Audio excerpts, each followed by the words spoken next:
So I guess if I start from the side of the house, we live on a pretty busy street here too. I don't have a whole lot of roses blooming right now, but I mean I have a few because, you know, it's summertime and we've been in a really long heat wave.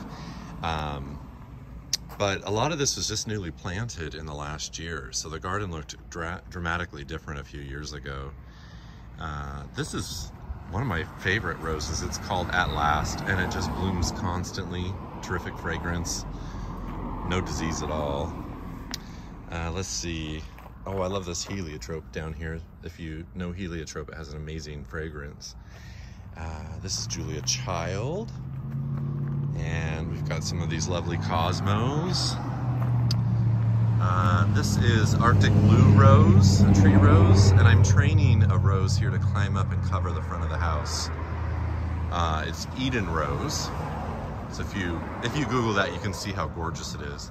I also love this Annabelle hydrangea right there in the back. One of my absolute favorites. Absolutely enormous flower heads there. Then on this trellis, I'm training up Red Eden. So these blooms are almost done, but they've been here for about 3 weeks. I also added about 27 lilies in the last year. This is one of them. I can't remember the name. I could look it up though if you like it. About 10 new clematis. This is Vie de Lyon, which is really exciting. Let me think, what else here? Pineapple lilies, I've got these everywhere in the garden. More roses. This one here is Stiletto. Of course you can see the cosmos. These things are almost spent, but they were, it's drumstick allium, and they were a kind of a very dark maroon color when they were blooming, and now they're turning to seeds, which is totally fine. But they were, oh yeah, here's a younger one, so you can kind of see what it looks like. And they're a bee magnet, as you can see. So they were really cool. I planted about 50 of them last year. And then, sorry if I'm moving too fast. Let's see here, I got some dahlias that are finally starting to bloom. Another tree rose, this one's called Ebb Tide. These flowers are normally as big as my fist, just for size comparison. But the later summer blooms, when it's warmer, they get quite small. But it's heavily fragrant, and I think I said the name, but it's called Ebb Tide, which I love.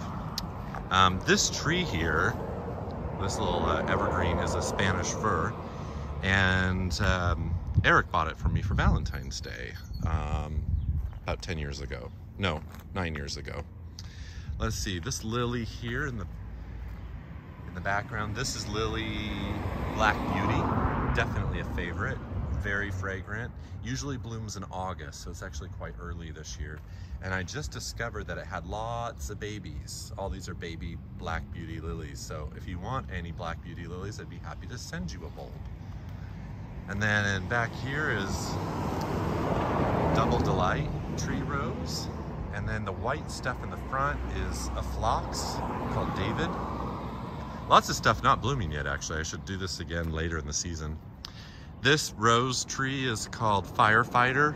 It's probably one of my most fragrant roses, and I absolutely love it. I mean, I love it, love it, love it. The blooms turn a bit magenta in the heat, but I don't care. It smells so damn good. What's left of Big Brother lily back here, this is the most fragrant lily I have. These butter yellow blooms, and they're just stunning. I really love that. This is a gorgeous witch hazel. Turns an amazing rainbow of colors in the fall. This one I've not planted yet, but this one's called, I think it's called Easy Does It. It's a smaller rose tree. Let's see, I'm getting along here. And then here we are with my tree lilies. This is Lily Scheherazade. So just to kind of give you an idea just how, I mean, they're taller than I am, and I'm 6'2". Well, this one's taller than I am. That's pretty amazing. Let's see here, if I turn around. This is Eustacia Vi, David Austin rose. Most of my roses are bred by David Austin. Gabriel Oak rose there.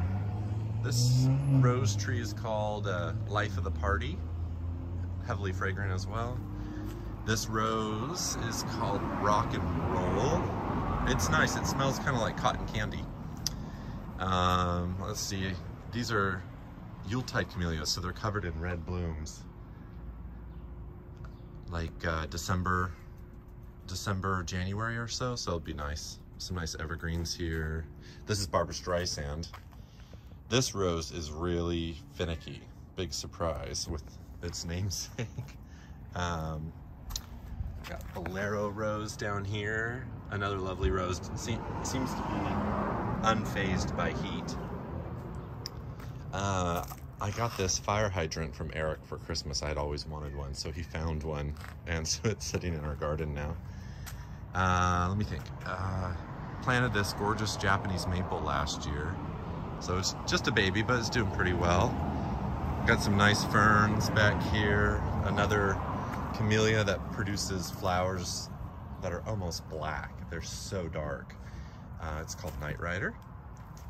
And then I have this lovely Vitis purpurea. This is kind of the basic grape that red wine is made from. I don't make red wine, but I just think it's really beautiful. It reminds me of Napa, where I grew up as a kid. This year it's just loaded with grape clusters. So, I mean, I love it. I just think it's beautiful. But this one also turns an amazing array of colors, mostly purples and reds in the fall. So it's really lovely to have.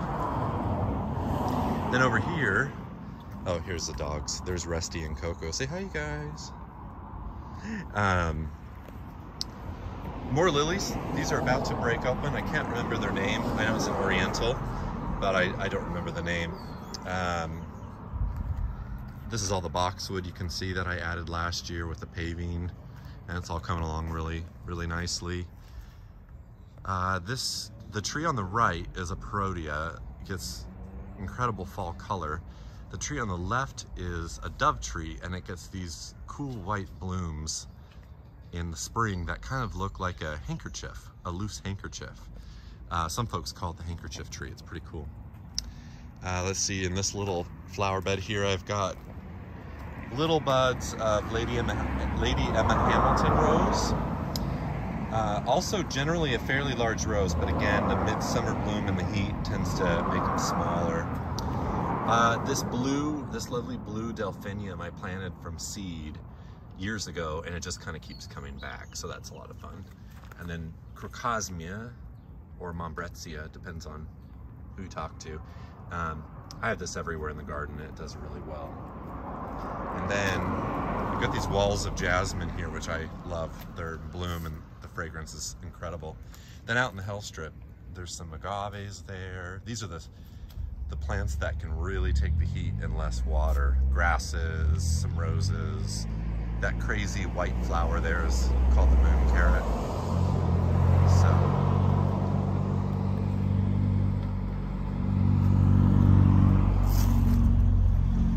yeah, so I think that's pretty much it for you all. Hopefully you've liked this and didn't get too dizzy. It's hard being a cameraman. But yeah, my little front garden.